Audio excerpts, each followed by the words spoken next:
Le cadre social français et d'ailleurs européen a été quand même plébiscité à bien des égards par les populations compte tenu de la crise. Première question, premier élément. Et deuxième, c'est quand même, on ne voit pas beaucoup de pays européens qui ont adopté une véritable politique libérale depuis des années. Ben si, il y a l'Allemagne, il y a la Suède qui était l'État-providence dont c'était l'ADN. Il n'y a pas de flat tax et ils ont diminué, Suède. ils ont dérigifié leur marché du travail. Et ils ont baissé les prélèvements obligatoires. Certes, ils n'ont pas mis en place la flat tax, je le reconnais, mais ils ont vu leur chômage divisé par 2. Idem au Danemark, idem dans un certain nombre de pays du nord de l'Europe. Et donc, je crois que la priorité absolue, c'est vraiment le chômage. Et donc, pour réduire ce chômage, et notamment chez les jeunes qui sont ni en formation et qui n'ont pas d'emploi, qui sont un peu laissés à eux-mêmes, il y en a près de 2 millions en France entre 18 et 26 ans, c'est une calamité. Donc, qu'est-ce qu'il faut faire? Il faut un contrat de travail unique, beaucoup plus simple, qu'on peut résilier avec des indemnités de dommages et intérêts qui sont déjà définies en fonction de l'ancienneté, annexées au contrat. Selon vous, nous demande un internaute, qu'est-ce qui peut expliquer le manque de business angel en France, contrairement aux pays anglo-saxons, prétend-il? Oui, il a raison. Nous avons 4000 business angels environ en France, contre 40 000 au Royaume-Uni et 400 000 aux États-Unis. Pourquoi il n'y en a pas? Parce que dès qu'ils ont vendu leur entreprise, ils s'en vont à l'étranger? Il y a un peu de ça, malheureusement. Beaucoup, à tort ou à raison, partent après avoir réalisé.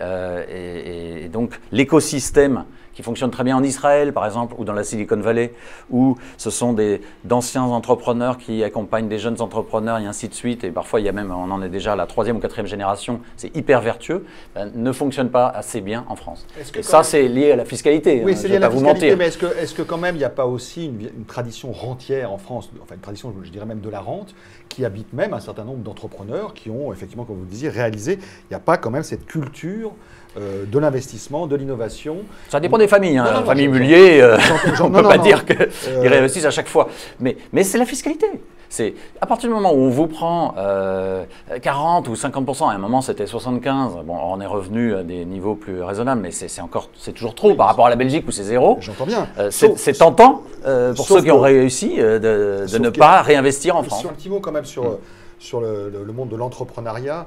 Donc il y a eu les pigeons, il y a eu les poussins, etc., qui ont été des espèces d'avant-garde éclairée du mouvement. Est-ce qu'aujourd'hui, quelle est la structure qui peut représenter ce monde de l'entrepreneuriat? Parce qu'on a le sentiment quand même que le MEDEF, on le voit bien dans son discours, a un petit peu de mal avec ça.